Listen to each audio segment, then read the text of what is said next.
ఓం శ్రీ గణేశాయ నమః. శ్రీమాత్రే నమః. శివాయ గురవే నమః. శ్రీకృష్ణ పరబ్రహ్మణే నమః.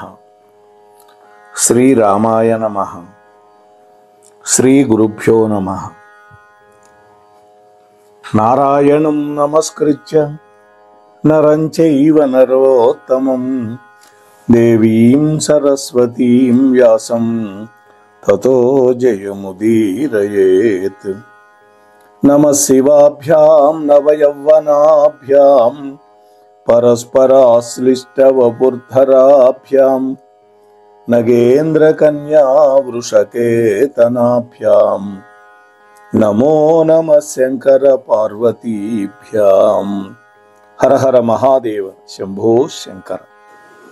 మోహనవాణి ఛానల్ ద్వారా పార్వతీ పరమేశ్వరుల యొక్క కళ్యాణ గాథని అత్యంత భక్తి శ్రద్ధలతోటి శ్రవణం చేయటానికి సిద్ధంగా ఉన్నటువంటి భక్తామ తల్లులకు తండ్రులకు ముందుగా నా యొక్క నమస్సుమాంజలులు. మనం ఒక 5 రోజులుగా పార్వతీ కళ్యాణ ఘట్టాన్ని చెప్పుకోవడానికి ఉద్యమించాం. నిన్నటి రోజున పార్వతీదేవితో కలిసి హిమవంతుడు శివుడి దగ్గరికి రావటం, పార్వతీ పరమేశ్వరుల యొక్క అద్భుతమైన సంవాదం చెప్పుకున్నాం. ఆ తర్వాత వజ్రాంగుడి యొక్క వృత్తాంతం కూడా మొదలు పెట్టుకున్నాం. ఆ సందర్భంలో ఈ రోజున 6వ ఎపిసోడ్లో తారకాసురుడి యొక్క వృత్తాంతాన్ని మనం ప్రారంభిద్దాం. ఓ శౌనకాది మహర్షులారా, వింటున్నారు కదా. కొంతకాలానికి వజ్రాంగుడి యొక్క భార్య వరాంగి గర్భవతి అయింది. నెలలు నిండగానే మహాకాయుడు, మహావీరుడు, భయంకరమైనటువంటి ఆకారం కలిగినటువంటి ఒక కొడుకును కన్నది. దేవతలందరికీ దుఃఖాన్ని కలిగించబోయే ఆ బాలుడు పుట్టగానే అనేకమైనటువంటి ఉత్పాతాలు పుట్టినాయి. ముందుగా ఆకాశంలో ఉత్పాతాలు పుట్టినాయి. దేవతలందరూ గడగడ వణికిపోయారు. భూలోకంలో ఉత్పాతాలు పుట్టినాయి. పాతాళ లోకంలో ఉత్పాతాలు పుట్టినాయి. అంటే ఆ ఉత్పాతాల వల్ల సర్వప్రాణులకు భయం కలిగింది. ఆ ఉత్పాతాలు ఏంటో చెబుతాను వినండి అంటున్నాడు సూత పౌరాణికుడు. ఆ పిల్లవాడు పుట్టగానే చేసినటువంటి రోదనానికి ఇంద్రుడి యొక్క సింహాసనం తూలిపడింది. ఉల్కలు వర్షంలాగా పడ్డాయి. పిడుగుల యొక్క చప్పుళ్లకు చెవులు చిల్లులు పడ్డాయి. క్రూరమైన జంతువులు అధికంగా పుట్టుకొచ్చినాయి. కుల పర్వతాల్లో ఉండేటటువంటి అడవులు సహితంగా భూమి అంతా గడగడ వణికింది. దిక్కులు మండిపోయినాయి. సముద్రాల్లో క్షోభ పుట్టింది. భీకరమైనటువంటి వాయువులే సైన్యంగా, దుమ్మే ధ్వజంగా కలిగినటువంటి వాయుదేవుడు పెద్ద హోరుతో వీచాడు. దానివల్ల మహామహా వృక్షాలే నేలకొలిపోయినాయి. సూర్యచంద్రుల చుట్టూ పరివేశ మండలాలు ఏర్పడ్డాయి. కొండ గుహల్లో నుంచి రథము యొక్క శబ్దాలను పోలినటువంటి భయంకరమైనటువంటి భూకంపాలు పుట్టినాయి. నక్కలు నోళ్లలో నుంచి నిప్పులు కక్కుతూ కఠోరంగా ఊళలు వేస్తూ యథేచ్ఛగా తిరుగుతూ ఉన్నాయి. ఆ నక్కలకి గుడ్లగూబల యొక్క ధ్వనులు కూడా తోడైనవి. కుక్కలైతే నేలను తవ్వుతూ శిరస్సును పైకెత్తి ఏడుస్తూ ఉన్నాయి. అందుకనే గ్రామాల్లో కుక్కలు ఎప్పుడైనా ఏడుస్తుంటే వాటిని అవతలకు తరిమి కొడతాం. ఎందుకని? అదొక ఉత్పాతం. గాడిదలు గుంపులు గుంపులుగా తిరుగుతూ తమ యొక్క గిట్టలతోటి నేలను తన్నుతూ వాండర్ పెడుతూ ఉన్నాయి. భయంకర శబ్దాలకు భయపడిపోయినటువంటి పక్షులు గూళ్లను కూడా వదిలిపెట్టి పారిపోయినాయి ఆకాశంలోకి. ఆ విధంగా ఎగురుతూ చివరికి ఎగరలేక చచ్చి నేల పడిపోయినాయి. పశువులైతే ఎవరో కొడుతున్నారా అన్నట్లుగా స్థిరంగా ఉండలేక అటూ ఇటూ తిరుగుతూ మలమూత్రాలు విసర్జించినాయి. గోవులైతే బాష్ప నేత్రాలతోటి రక్తాన్ని స్రవించినాయి. పాలిచ్చినా ఆ పాలు దుర్గంధభూయిష్టంగా ఉన్నాయి, ఆవు పాలు. మేఘాలైతే చీము వర్షం కురిపించినాయి. దేవతల యొక్క ప్రతిమలు తుల్లిపడి కన్నీళ్లు కారుస్తూ ఉన్నాయి. ఆకాశంలో గ్రహయుద్ధం జరిగింది. ఇంకా అనేకమైన భయంకరమైనటువంటి ఉత్పాతాలన్నీ సంభవించినాయి ఆ భయంకరమైనటువంటి తారకాసురుడి యొక్క జననం వల్ల. వీటన్నిటిని చూసి 3 లోకాల్లో ఉండేటటువంటి ప్రజలందరూ భయభ్రాంతులైపోయారు. ఆ బాలుడికి కశ్యప ప్రజాపతి నామకరణం చేశాడు, తారకుడు అని. ఈ తారకుడు శీఘ్రంగా పెరిగి పెద్దవాడైనాడు. వాళ్ళ అమ్మ యొక్క నాయనమ్మ యొక్క ఆదేశం మేరకి బ్రహ్మదేవుని గురించి తపస్సు చేసి వరాలు పొందాలనేటువంటి సంకల్పంతో బయలుదేరాడు. అంటే ముందుగా అమ్మ యొక్క అనుజ్ఞ అడిగాడు. ప్రేరేపించింది వాళ్లే. ఎప్పుడెప్పుడు అని ఎదురు చూస్తోంది కదా తల్లి, అనుమతించింది. నాయనమ్మ కూడా ఆనందపడింది. ఈ తారకాసురుడు మధువనానికి వెళ్ళాడు. అలనాడు ధ్రువుడు తపస్సు చేసినటువంటి వనం మధువనం. అక్కడ బ్రహ్మదేవుడి గురించి తపస్సు చేయటం మొదలుపెట్టాడు. ఊర్ధ్వబాహుడైనాడు, 2 చేతులు పైకెత్తాడు. ఒంటి కాలి మీద నిలబడ్డాడు కొంతకాలం. కొంతకాలం అయితే కేవలం బొటన వేలి మీద నిలబడ్డాడు. నీటిని తాగుతూ కొంతకాలం, కేవలం వాయుభక్షణ చేస్తూ కొంతకాలం. చలికాలంలో అయితే నీళ్లలో గొంతు దాకా నిలబడి తపస్సు చేశాడు. అదే ఎండాకాలంలో నేల మీద నిలబడి 4 పక్కల అగ్నులు పెట్టుకొని పైన ఉండేటటువంటి సూర్యుడిని చూస్తూ, దీన్నే పంచాగ్ని మధ్యమము అంటారు, తపస్సు చేస్తూ ఉన్నాడు. కొంతకాలం అయితే చెట్ల కొమ్మలకి చేతులతోటి, కొంతకాలం కాళ్లతోటి వేలాడుతూ భయంకరమైనటువంటి తపస్సు చేస్తూ ఉన్నాడు. ఈ విధంగా కొన్ని 100 సంవత్సరాలు ఘోరాతి ఘోరంగా వినేవాళ్లకు ఆశ్చర్యం కలిగే విధంగా తపస్సు చేశాడు.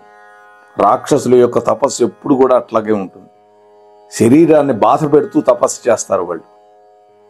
అప్పుడు ఆ తపశ్శక్తి వల్ల అతడి యొక్క శిరస్సు నుండి గొప్ప తేజస్సు పుట్టి అనేక లోకాలు, అంటే ఉన్నది 14 లోకాలు, 14 లోకాల్లో కూడా గొప్ప ఉపద్రవాన్ని కలిగించింది ఆ తపో అగ్ని. అప్పుడు ఆ విపత్తు నుంచి బయటపడటానికి దేవతలంతా కలిసి సృష్టికర్త అయినటువంటి బ్రహ్మదేవుణ్ణి శరణు కోరారు. లోకోపద్రవానికి హేతువు ఊహించాడు బ్రహ్మ. వెంటనే తారకాసురుడు ముందు ప్రత్యక్షమయ్యాడు. దేవతలు ఎప్పుడు కూడా తపస్సుకు లొంగుతారు, స్తోత్రాలకి లొంగుతారు. రావాల్సిందే, వరాలు ఇవ్వాల్సిందే, వేరే మార్గం లేదు వాళ్ళకి. ఆ విధంగా ప్రత్యక్షమై, వత్స, నీ ఉగ్రమైనటువంటి తపస్సు వల్ల లోకాలన్నీ వ్యాకుల పడుతున్నాయి. నీ మనోరథం నెరవేరేటటువంటి వరాన్ని కోరుకో, నేను తప్పకుండా ఇస్తాను అన్నాడు. నీ ఇష్టమైన వరం కోరుకోమన్నాడు. అప్పుడు తారకాసురుడు 2 వరాలు కోరుకున్నాడు. ఏమని? పితామహ, నీ సృష్టిలో నాతో సమానుడు అయినటువంటి బలవంతుడు మరొక పురుషుడు ఉండకూడదు అన్నాడు. అంటే నాకంటే, నాతో సమానుడైన వాడు కానీ నాకంటే ఎక్కువైడుగానే ఉండకూడదు అన్నాడు. మరొక వరం, మొట్టమొదటైతే వాడు చావు లేకుండా వరమేమన్నాడు, అది కుదరదు కాబట్టి అందుకని ఏమడుగుతున్నాడు? శివ వీర్యం వల్ల జన్మించినటువంటి కుమారుడు సేనాపతి అయి ఏనాడైతే నా మీద ఆయుధ ప్రహారం చేస్తాడో అప్పుడు మాత్రమే నాకు మరణం రావాలి అన్నాడు. ఈ 2 దుర్ఘటమైనటువంటి వరాలు తారకాసురుడికిచ్చి తన లోకానికి వెళ్ళిపోయినాడు విరించి. ఆ తర్వాత రాక్షసుడు శోణితము అనేటువంటి తన నగరానికి చేరుకున్నాడు. శోణితపురం. అసుర గురువైనటువంటి శుక్రాచార్యుడు ఆనందపడ్డాడు. ఎందుకని? ఇటువంటి గొప్ప వరాలు పొందొచ్చాడు తన శిష్యుడు అని. ఆ తరువాత అఖిల అసుర దైత్య ధనుజ పూర్వదేవ దానవ గణాల మధ్య తారకాసురుణ్ణి 3 లోకాలకి సార్వభౌముణ్ణి చేసి అభిషేకం చేశాడు. చూడండి, కేవలం బ్రహ్మ ఇచ్చిన వరాల వల్ల మాత్రమే వాడికి సాధ్యమైంది. వాడు యథావిధిగా రాజనీతిని ప్రవర్తిల్లజేస్తూ ప్రజలను చక్కగా పరిపాలిస్తూ ఉన్నాడు. వాడు పరిపాలన చేసేటప్పుడు భూమి దున్నకుండానే పంటలు పండింది. ఎవ్వరికీ దుఃఖం కలగకుండా సూర్యుడు ఎప్పుడు ఎంతెంత ఎండ రావాలో, ఎంతంత వెలుతురు రావాలో అంతే చేసేవాడు. చంద్రుడైతే ప్రతి రాత్రి వెన్నెల రాత్రి చేశాడు. వాయువు అందరికీ అనుకూలంగా వీస్తూ ఉన్నది. ఎక్కడ అగ్ని ప్రమాదాలు లేవు. సముద్రుడు ఏనాడు చెలీల కట్ట దాటటం లేదు. పంచభూతాలు తమ హద్దుల్లో సంచరిస్తూ ఉన్నాయి. ప్రకృతి భీభత్సాలు లేవు. ప్రకృతి వైపరీత్యాలు అంతకంటే లేవు వాడి పరిపాలనలో. అంటే అందరూ ఒళ్ళు దగ్గర పెట్టుకొని పరిపాలిస్తున్నారు, అష్టదిక్పాలకులు కానీ ఎవరైనా సరే.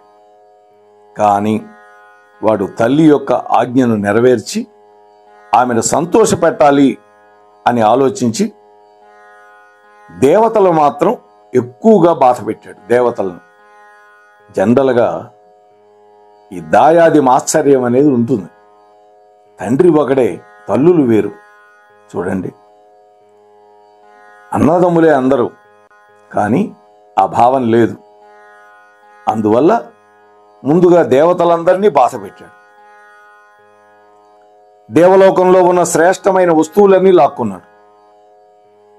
ఇంద్రుడైతే భయంతో స్వయంగా ఐరావతాన్ని, ఉచ్చైశ్రవాన్ని సమర్పించేశాడు. కుబేరుడైతే నవనిధులు ధారపోశాడు. వరుణదేవుడు తెల్లటి అశ్వాలిచ్చాడు. ఋషులైతే తమ దగ్గర ఉన్నటువంటి హోమధేనువు, కామధేనువును బహుమానంగా ఇచ్చేసి వెళ్ళారు.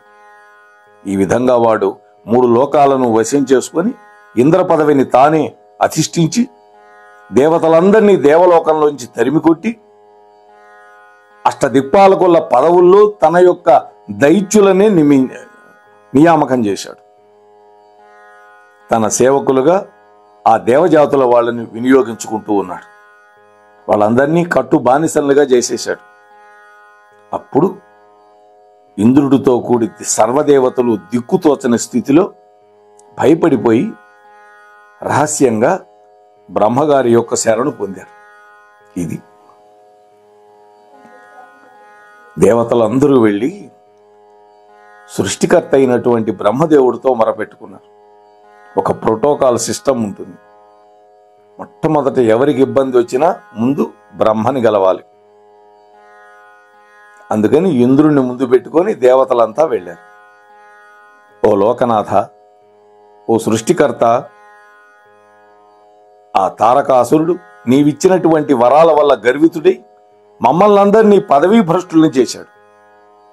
ఆర్నిశలు ఈ దుఃఖం మమ్మల్ని బాధ పెడుతోంది. మేము ఎక్కడికి వెళ్ళినా వాడు అక్కడికి ప్రత్యక్షం అవుతున్నాడు.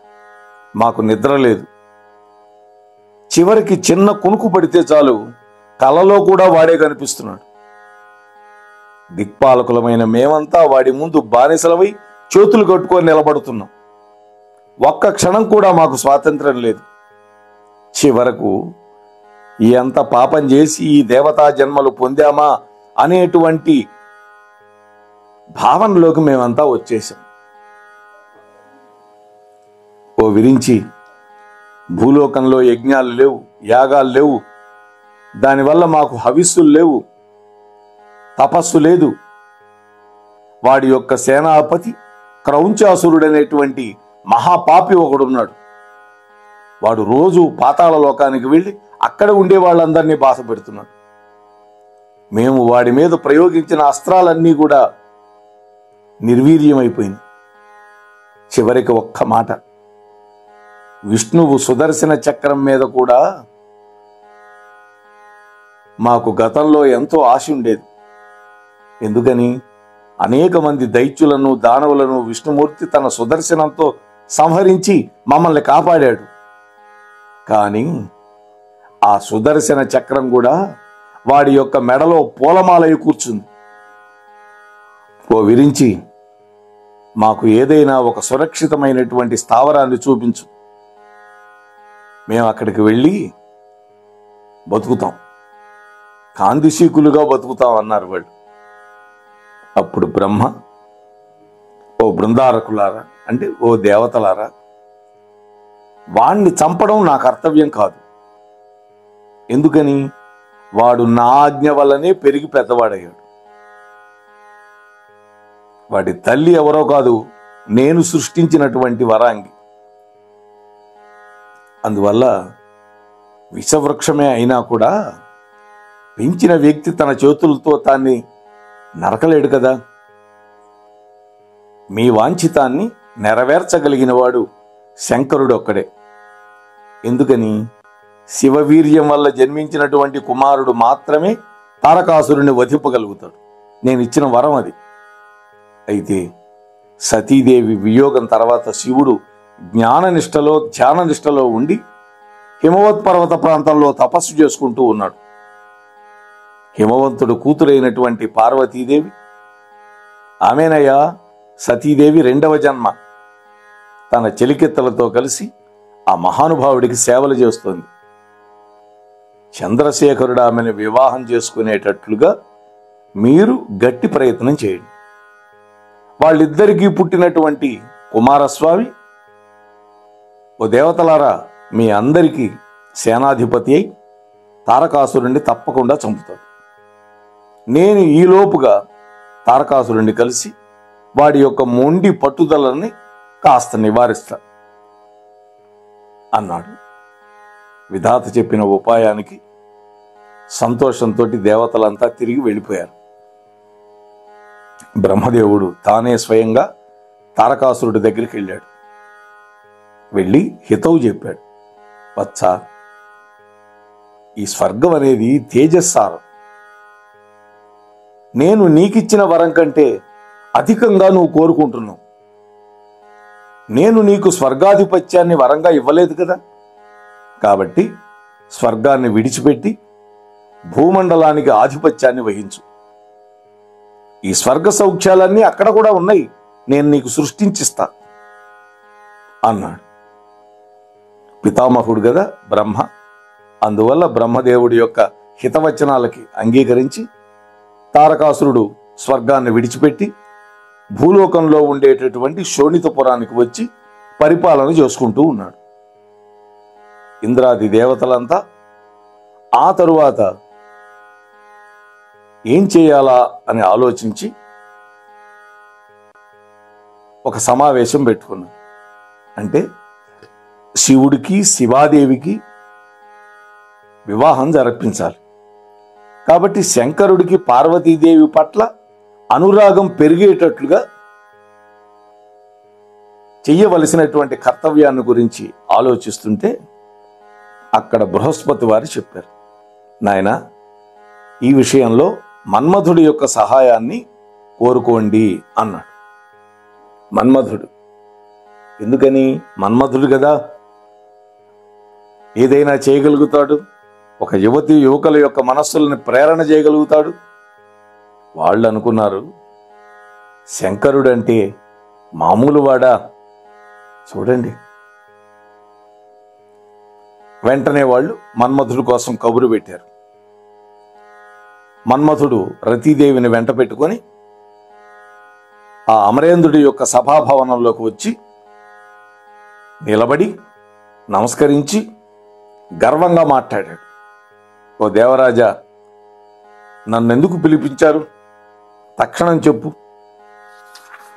త్రిమూర్తులను సైతం కామపీడితులను చేయగలను నేను. ఇతరులంటే నాకు లెక్కే లేదు. నా దగ్గర 5 బాణాలున్నాయి. అరవిందము, అశోకము, చూతము, నవమల్లిక, నీలోత్పలము, ఇవే పంచబాణ హస్తుడు అన్నారు ఆయన. మృదువైనటువంటి ఈ పుష్పాలే నా ఆయుధాలు. తుమ్మెదల బారు నా వింటికి ధనస్సు. చెరకు గడ నా ధనస్సు, వసంతుడు నాకు సచివుడు, చంద్రుడు నాకు మంచి మిత్రుడు. శృంగారం ఉందే, ఆ శృంగారం నాకు సర్వ సైన్యాధిపతి. హావభావాలు నా సైనికులు. నేను కూడా సుకుమారుణ్ణే, మంచి అందగాణ్ణి. ఏ కార్యం దేని వల్ల పూర్తవుతుందో బుద్ధిమంతుడైనటువంటి వాడు ఆ పనిని దాంతోనే పూర్తి చేయాలి. కాబట్టి నాకు ఉచితమైనటువంటి పని చెప్పి అందులో నన్ను వినియోగించు. ఎందుకని? 3 లోకాలకి అధిపతివి నీవు. అందుకని నేను నిన్ను అడుగుతున్నాను అన్నాడు. మన్మథుడి యొక్క ఉత్సాహాన్ని దేవేంద్రుడు 1000 కళ్ళతో పరికిర్చి అంతరంగంలో ఆనందపడి తన యొక్క దైన్యాన్ని ఏమాత్రం తెలియనీయకుండా ప్రేమగా మాట్లాడాడు. ఓ మన్మథ, ఆ విధంగా పిలుపు రాగానే గబగబా వచ్చావే, అందువల్ల నీ యొక్క ప్రయత్నం, నీ ప్రయత్నశీలత మెచ్చుకోదగింది. నిన్ను పిలిపించినటువంటి నా కార్యం నీ కార్యమే గాని మరొకటి కాదు. అంతేకాదు, మన అందరి కార్యం, దేవతల కార్యం. నాకు మిత్రులు చాలామంది ఉన్నారు, కానీ నీతో సమానమైనటువంటి సన్మిత్రుడు లేడు అన్నాడు. ఇది ఇక్కడ దెబ్బ కొట్టాడు. మనం కూడా ఎవరితోనైనా పని ఉంటే చక్కగా మాట్లాడాలి. ఓ ప్రతాపశాలి, జయం కోసం నావి అనుకునేవి నాకు 2 ఉన్నాయి నా దగ్గర. అందులో ఉత్తమమైనది దధీచి యొక్క వెన్నెముక నుంచి తయారు చేయబడ్డ వజ్రాయుధం. రెండోది అంతకంటే ఉత్తమమైనటువంటి నువ్వు. చూసారా, ఒక్కొక్కసారి వజ్రాయుధం నిష్ఫలం కావచ్చు, కానీ నీవు మాత్రం నిర్వీర్యుడు కావు అన్న. వజ్రాయుధం కూడా నిష్ఫలమైంది. గరుత్మంతుడి మీద ప్రయోగిస్తే ఒక ఏక ఇచ్చి వజ్రాయుధాన్ని గౌరవించాడు తప్ప ఆయన ఏం చేయలేకపోయింది. మహాభారతం గారుడోపాఖ్యానం. ఓ మన్మథ, ఎవడు హితాన్ని చేస్తాడో వాడికంటే అధికమైన ప్రీతిపాత్రుడు ఎవడుంటాడు? కాల ప్రభావం వల్ల నాకు అసాధ్యమైనటువంటి దుఃఖం సంప్రాప్తమైంది. నాకే కాదు, సమస్త దేవతలకి, మునులకి, మానవులకి, అందరికీ దుఃఖమే. ఇప్పుడు నువ్వు తప్ప వేరెవరూ ఆ దుఃఖాన్ని పోగొట్టలేరు. కాబట్టి దేవతలందరికీ వచ్చినటువంటి ఆపద నుండి నువ్వే గట్టెక్కించు అన్నాడు ఇంద్రుడు. చూసారా, అప్పుడు మన్మథుడు శివమాయ మోహితుడైపోయి చిరునవ్వు నవ్వి గంభీరమైనటువంటి మాటలు మాట్లాడాడు. వాడు శివమాయ మోహితుడైపోయినాడు. ఏమంటున్నాడు? ఓ జంభారి, ఏమిటి ఇంత బీదగా మాట్లాడుతున్నావు?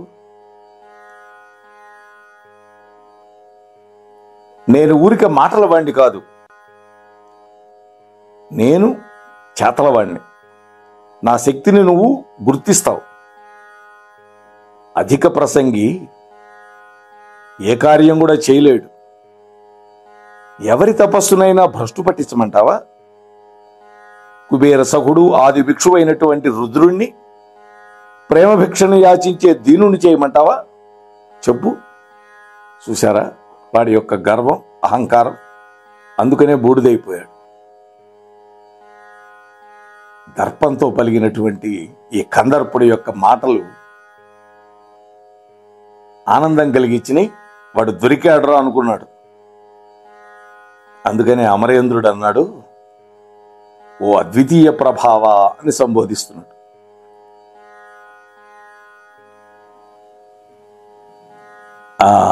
ఇందాక చెప్పావు కదా, ఆ రెండో పని నీ వల్లనే నెరవేరాలి అన్నాడు.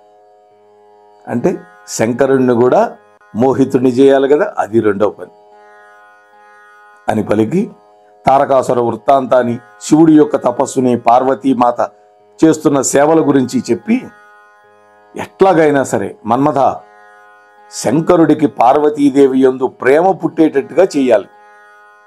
దానివల్ల మన అందరి కార్యం సఫలం అవుతుంది అని వేడుకున్నాడు.